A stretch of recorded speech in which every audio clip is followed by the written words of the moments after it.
Welcome back. खबरों के सिलसिले को आगे बढ़ाएं और अभी आपको बताएं कि मुखालफीन अवाम में जाते हुए डर रहे हैं। पाकिस्तान पीपल्स पार्टी की रहनुमा शर्मिला फारूकी का प्रोग्राम तज्जिया में तबसरा, बोली इलेक्शन का माहौल नहीं देख रहे। पाकिस्तान पीपल्स पार्टी के अलावा कोई दूसरी जमात इलेक्शन मुहिम नहीं चला रही।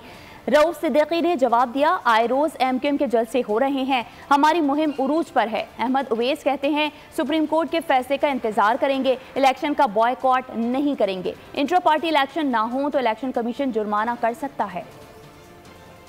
आप आवाम में नहीं जा सकते, चलें एजेंडा तो सामने लाए ना, मंशूर देने में क्या हर्ज है।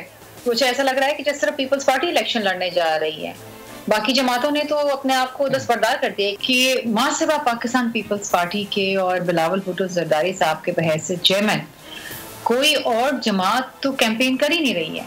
एमक्यूएम ने तो आज से 1.5 महीने पहले 2 महीने हो गए हमारी तो इलेक्शन कैंपेन चल रही है। हमारे टाउन वाइज जलसे हो रहे हैं जो कॉर्नर मीटिंग जलसों की सूरत अख्तियार कर गई है। अब बहरहाल सुप्रीम कोर्ट ने फैसला करना है, देखिए अब वी हैव टू वेट, लेकिन हम पूरी लीगल की बैटल जो है उसको लड़ेंगे और आखिरी हद तक जरूर जाएंगे भी, और हम इलेक्शन से कभी बाइकआउट भी नहीं करेंगे। इलेक्शन लॉज 2017 का उसके अंदर बड़ा वाज़ेह लिखा हुआ है कि इलेक्शन कमीशन के पास सिर्फ इतनी अथॉरिटी है कि अगर ये इंटर पार्टी बेस इलेक्शन की कोई बात आ जाती है और वो नहीं हुए हैं उसके मुताबिक, तो वो फाइन कर सकते हैं। सब्सक्राइब करें और बेल दबाएं ताकि कोई खबर रह न जाए।